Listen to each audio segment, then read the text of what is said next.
And welcome to the Kent Football Show, kindly sponsored by Kent Reliance. My name is Charlotte Richardson. I am your host for this episode as we've come to pay a visit to Herne Bay Football Club. We will be bringing you up to speed with all things football in the county, so sit back, relax and enjoy. Coming up in the show, everyone is a sideline ref, but how well do you really know the laws of the game? Nick Dunn, referee development lead, puts you to the test. We caught up with Herne Bay's Dan McCann and Holly Musmecki to discuss their season so far. October is Black History Month, and we caught up with the inspirational individuals from the game. The Kent County Football League shared with us how they are supporting their clubs this season. It's time to make history as we host a referee workshop for Black, Asian and mixed heritage communities in the Gurdwara. Matt Dixon gives us a match report from the DFDS Kent Senior Cup second round. New Dads United take on the Ultimate Target Challenge. Finally, we share your videos thanking the special people at your club who make the game so special. If you're involved in the beautiful game, then I can guarantee at least once during a match you've shouted out, "Ref." But how well do you really know the laws of the game? Luckily, we have referee development lead Nick Dunn on hand to help. Let's check this out. Hi, I'm Nick Dunn, referee development lead at the Kent FA, responsible for the recruitment, conversion and development of our grassroots match officials here within the county. The Kent Football Show is bringing to you a number of clips this season to test your knowledge on the laws of the game. This month's clip features an attacking phase of play by the red team bearing down on the green team's goal. Take a look at this clip, see what you would do and let us know your response.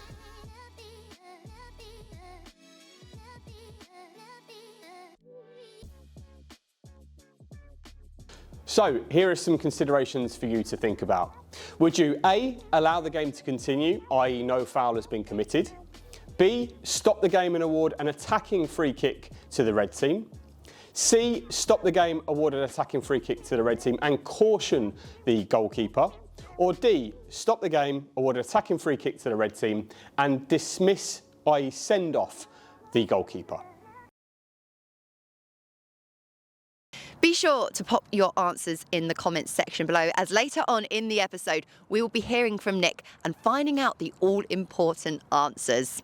Now, we've come down to Herne Bay Football Club for this episode, and earlier on I caught up with Dan, the club secretary, and Holly, the women's first team captain, to find out more about the incredible community work going on, the women's team's impressive run in the FA Cup and much, much more besides that. Dan, Holly, thank you so much for the very warm welcome to Herne Bay Football Club. What a setup you have here. When I walked in, not only was I taken aback by the 3G pitch, but the bar that you have here, the sort of standards are so clear when you walk through the gates. What's the sort of vision for the football club, especially now you've come on board with that renewed energy that you were talking about? Yeah, so I think that the vision, I mean, the men's team, the main club side of things have also got a renewed energy around it this summer and into this season.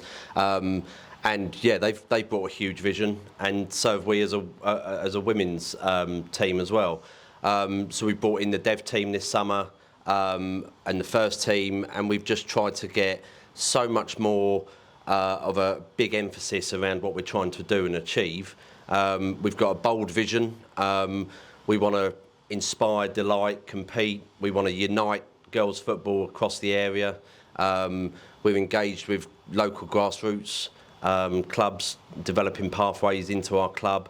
We're helping out in the community, we're volunteering, we're going around visiting schools and engaging. So yeah, doing a lot that we're trying to do in the area and just promote the women's game. I've noticed on social media, but also walking around the ground as well, the posters are up, the advertising, generating the interest in coming and watching the first team is so important. How much of an essential part of the women's game is that, getting that exposure increased as much as possible? I think it's massive. Obviously, throughout the whole of women's football has grown over the last few years with the Euros and stuff, and I think for it to happen to a little club like us, that, like Dan said earlier, is a little seaside town. It is, because we've never had that before, and I think it is growing, and we're looked at as like one of the smallest teams in Kent, and actually we're growing further and further, and like you said, we're attracting so many more supporters each week, and there is girls that want to go through the ranks. We've got the development squad, we've got the under-18s, and over the next few years that is just going to keep building and building. You've got the infrastructure, Dan, you've got the interest of all you're doing with the marketing, but you've also got that unique sense of identity. Holly said it, a small seaside town, but when that's your unique selling point, when that's what you can use to attract people here, it's something to kind of underpin everything the football club does. 100%, and that goes with the vision that the men's team have got as well. So we're united on that front, that the men's team and the women's teams, they're united in terms of what they're trying to bring to this community. The seaside town, typical British seaside town, that we're trying to sort of just create something a little bit different. We've got, like I said earlier, the vision for this club. We want it to be one of the best, if not the best, in Kent, for various reasons. Just see what happens. It's exciting times. I love that you're driving those standards. What I love even more, though, is that community is at the heart of what you're doing. Can you tell me a little bit more about the community outreach? You mentioned schools as well, but there's a lot the club does in other areas of the game as well, touching upon mental health, walking football as well. The club have got, obviously, the main. We've got the main women's team and the development team. The men's have got the main first team and their under 23s and all their youth structures here within the Herne Bay Football Club system. But yeah, you're right. They've got walking men's football. They've got all different age groups for the walking men's game. They've got the mental health walking for football as well. They just do so much, and they're just trying to. This pitch is a great asset for the club, and they're just trying to get as many different communities, age groups, and everything to use it. It's just there for the community to use, so it's perfect. I feel like this football club underpins what a community football club should be all about, and we're so lucky that we have you here in Kent. Holly, when you're wearing that club crest and you're walking out onto the pitch on Sunday, captaining the side in the FA Cup, I imagine it's going to be a very special moment for you. 100% it will be. Obviously, like I said, we've gone through 2 rounds already, and even in this last round, that was a massive game for us, and that was so special. So I think to go into the 3rd round, like I said before, with a big club against us, it will be a really special moment for everyone that's involved. And I think that's, like Dan said, we want everyone to be united as one, with the development squad and everyone together, because it is such a big game for us on Sunday. It's a huge reward for all of your hard work. I wish you the very best of luck, and fingers crossed you're in the hat for the next round. Thank you very much. Thank you. Exciting times ahead for all of those involved at Herne Bay Football Club. We wish you all the very best for the season ahead, and we'll be keeping a very close eye on your progress. We love to share good, positive news stories here on the Kent Football Show. So if you have something you'd like to share with us, then all you need to do is email info@kentfa.com. We would be delighted to hear from you, and perhaps even pay you a visit sometime soon. This month is Black History Month, and our very own Harry Mark has been out and about visiting individuals to find out more about their own unique stories and journeys within Kent football. Hi, I'm Harry Mark, the Inclusion Officer here at Kent FA, and today we've got something very special for you. As you know, October is Black History Month, and we will be interviewing a coach, ref and club official through their journey of the beautiful game. What does diversity in football mean to you? Diversity in football means an environment whereby various aspects of the local community are reflected, where individuals, irrespective of race, sexual orientation, gender, etc., are or feel safe to play or take part in the game of football without fear of any sort of discrimination or repercussions. Many clubs and organisations, including Kent FA, are trying to promote and provide opportunities to create a more diverse football community. From your perspective, what does a more diverse football community look and feel like? A more diverse football community would be plenty of women and coaches from all different ages, including a lot of young coaches looking to learn the game. Have you faced any challenges in the game due to your ethnicity, and how can you experience benefit others? Yeah, I have faced quite a number of challenges, but I think the best thing for you when you face those challenges is just stand your ground and make sure, you know, you're correcting yourself. I'll give examples. For example, you hear, you know, obviously as a black person, you hear some comments, you've got a debate. Some of them, you know, could be borderline racism, if you call it that. I've heard comments like, you know, how do they let people like this referee our game? So it depends how you want to take that. But what I will say is, you know, just make sure if you hear those sort of comments, you follow the FA guidelines, put in the report, and I'm sure something will be, you know, done about that. I've had situations where I've been witnesses in that sort of situation. So in terms of what to do if you face any challenges, just be resilient, be yourself, and, you know, just keep coming back. Thanks, Harry. What a group of inspirational individuals. If you would like to get involved with the game in the county, then all you need to do is visit our website, www.kentfa.com, to find out more about how to play, volunteer, referee and coach. Moving on now to the Kent County Football League, a wonderful league that's been in operation since 1922. And over the decades, it has grown from strength to strength and now supports 118 teams from across Kent. We caught up with their treasurer, Chris Clark, to find out about what they're providing for their clubs. Hi, I'm joined today by Chris Clark, who's the treasurer of the Kent County Football League. Today we're just having a quick interview to highlight some of the great work that the league's doing. So Chris, good to meet you. Thank you. Firstly, can you give us a bit of a background into the Kent County Football League? Certainly. The Kent County Football League was formed just over 100 years ago, and we're made up of around about 100 teams playing in 4 vets divisions, 6 main leagues. We have seen teams such as Sevenoaks, Maidstone and Cray Valley Paper Mills progress through the league onwards and upwards. We are a regional feeder league and we feed clubs into the SCEFL. We're a financially strong league and we have an admin system which is used for all league business. And we've got a committee of the 13 people that run it and a panel of around about 140 match officials that we use on a regular basis. Brilliant. Can you tell us about some of the things that the Kent County Football League have done to support their clubs this season? Yeah, sure. First of all, for new clubs, when they get voted in at the AGM, we give them basically a first aid kit, captain's armbands and 5 subs bibs. For existing clubs, we've given them this year 5 substitute bibs. They get subsidised match balls, captain's armbands.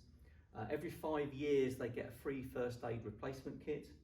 We do offer a facility fund as well for clubs for small ground improvements, and in the 6 years that it's been running we've paid a roughly £20,000 back to clubs. So this season we gave £500 to Guru Nanak in Gravesend for moving their dugouts. We do offer an EAD awards scheme which I think is unique to the leagues in Kent, whereby we return money to clubs for good on-field and off-field discipline. So we return to clubs about £2,000 each season, and last season clubs like FC Revo, Otford, Old Smardonians and Minster all benefited from these awards. And we do have some, we like to see clubs rewarded for good on-field discipline. Thank you very much for telling us a little bit about the league, and best of luck with the rest of the season. Thank you very much. Thank you.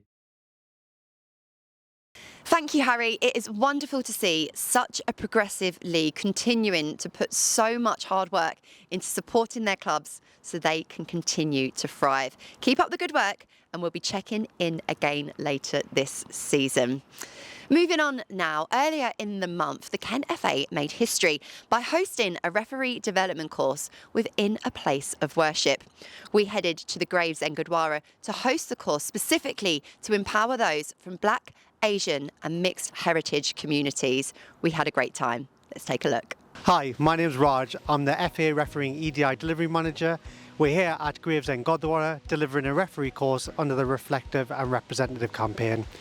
The Reflective and Representative campaign is a national project to increase representation from Black, Asian and mixed heritage populations in the world of refereeing. So this is the first refereeing course we've held in the county that supports those from historically underrepresented communities, and we're looking forward to equipping all of our candidates with the skills and knowledge of how to become a referee.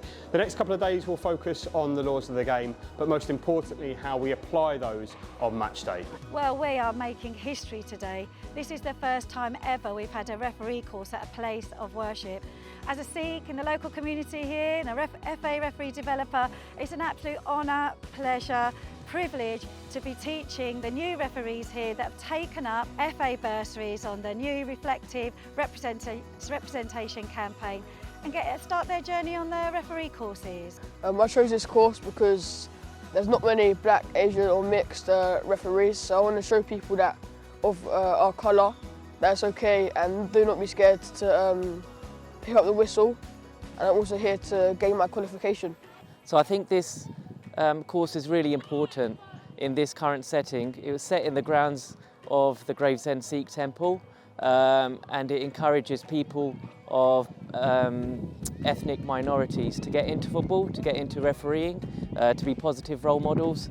Well, I'm here to learn to become a referee, and I wanted to encourage younger people around my age to become a referee themselves. And I want them to be encouraged, not just because of their ethnicity, background or where they come from. They can still become a referee just with that little bit of confidence and that boost from other people. It can help them. So we are reaching out to all untapped communities, historically underrepresented communities. We have an absolute lack of representation in refereeing, of diversity. So this is what we're trying to do, bridge that gap, reaching out to all the communities to let them know that refereeing is for them. It's really important under the Reflective and Representative campaign to bring referee courses into some unique settings in the heart of the communities that we're trying to reach, and we're trying to change in terms of the culture that was set out historically before. But by providing courses in unique settings like this, it provides really great accessibility and opportunities to connect with wider communities that FA refereeing has never done so before. I have had the pleasure of visiting the Gurdwara myself and can honestly say it is the most wonderful and supportive community of people, and it is brilliant to see new officials taking the first steps of their journey together into officiating. If you've been inspired and would like to learn more, then all you need to do is email referees@kentfa.com to find out more. Now, at the Kent FA, we all love our County Cup final competitions, and the early rounds are already well underway. So we sent our very own Matt Dixon to check out the DFDS Kent Senior Cup second round game between Bromley and Dartford. This is how the contest unfolded. We're here at Bromley FC's Hayes Lane ground ahead of tonight's DFDS Kent Senior Cup second round tie between the home club Bromley and the visitors Dartford. Promises to be a cracking cup tie.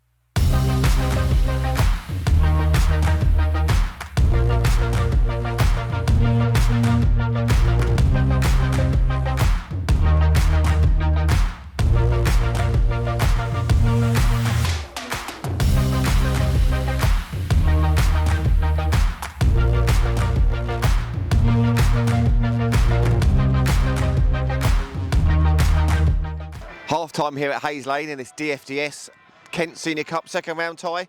And it's a home side Bromley that lead 3-1 at the break. Very entertaining half, chances for both teams, but it's a home team that's capitalised most and lead 3-1 as we enter the second half. Certainly not the end of the scoring in this game, I don't think.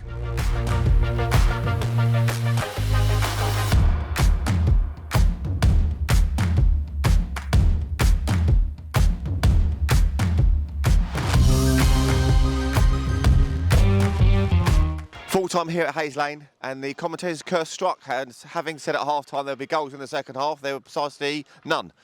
So finished full-time here, it was Bromley 3, Dartford 1 in the second round of the DFDS Cup. So congratulations to Bromley, and if you haven't already done so, head over to our website and you can see full details of the quarter-final draw. Here is Steve from the victorious Bromley team, having won 3-1 in the Kent Senior Cup. Just give us your thoughts on the game. Yeah, really pleasing from us, a good win for us. Our objective at the start of the night was to get through to the next round. We're a very young team. We've got our under-18s and our under-21s together here today, and we've put in a real good performance. We had to dig in at times. First half was a little bit cagey, but second half I thought was an excellent. We controlled the game, and yeah, a real good result for us. Yeah, thank you very much, and best of luck for the rest of the competition. What a fantastic game. We are looking forward to seeing who will be lifting the silverware come the end of the 2024-25 season. If you have any questions about our County Cup competitions, then all you need to do is email matthew.dixon@kentfa.com. Now it is time for our new challenge on the Kent Football Show, the Ultimate Target Challenge. We sent out New Dads United to try their luck and to see how they get on. Let's take a look. Hi everyone, we're here for the first instalment of the Ultimate Target Challenge. We're joined by New Dads United. Right, so they've got to set the score. The top corners are worth 3 points, bottom corners 2, down the middle 1, off target -1. Let's see how they get on, let's see how high they set the bar. First shot. Historic, yeah, you're ready? Oh, it counts. I'm not sure what for. We'll say 2, we'll be generous. Right, a safe start. Familiar face up next. Oh, back down to 1.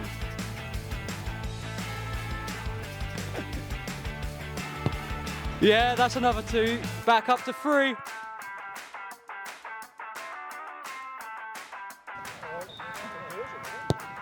Oh, I don't know, that's 3 or 2. That 2-pointer. Another 2. 7.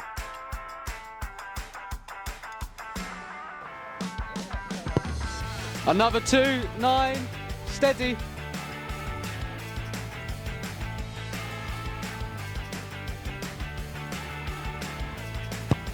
Oh, I think that's a 1. Worth the time taken.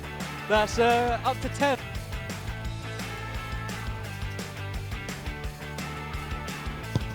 You get another 2, that's 12 points safe, steady.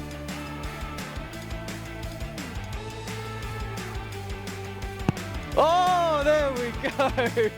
There we go, back down to 11. And finally, right in that top corner. That'll do, that'll do. I believe that is 13. We might correct it afterwards, but that's a new high score for the New Dads, 13. Thank you, guys. If you think you can do better, let us know and get in touch. Some impressive skills on show there from New Dads United, who notched up a score of 13.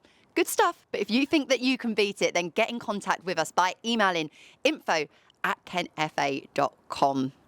Now, earlier on in the show, we put your knowledge to the test around the laws of the game. It's time now to bring back Nick Dunn, referee development lead at the Kent FA, to tell us those all-important answers. It's important to recognise that this is an attacking phase of play by the red team bearing down on the green team's goal. This clip focuses on a potential denial of an obvious goal-scoring opportunity, and there are 4 factors that referees think about when considering whether or not a DOGSO offence has taken place. They are the distance from goal, the direction towards the goal, the number of defenders in and around the situation, and whether or not the attacker has control of the ball. In this situation alone, the red 11 has full control of the ball, is bearing towards the opponent's goal, and is not too far outside of the 18-yard area. If the goalkeeper was removed from the situation, then the attacker would have a clear strike on goal, and therefore all 4 considerations are met. So the answer to this one is that the referee should stop the game, award a free kick to the attacking team, and dismiss the goalkeeper from the field of play. So, how did you get on? It's not as easy as you think, right? Head to the Kent FA website to find out more about understanding the laws of the game and brushing up on your own knowledge a little bit better. Moving on now to perhaps my favourite segment of the Kent Football Show. This is our chance to say thank you to the number of volunteers who give up countless hours to ensure that Kent football can be its very, very best. We sent our very own Kelvin from the football development team to go and say thank you to some brilliant volunteers. Hi guys, I'm down at River Recreational Ground here in Dover and I'm joined by one of our dedicated volunteers. Steve, thank you so much for your time. Can you tell us a little bit about what you do for Dover and how did it all start? Yeah, I'm the chairman for Dover Rangers Football Club, on the committee for Dover Athletic Youth Section and run their under-16 side. Coaching for me started when I finished playing.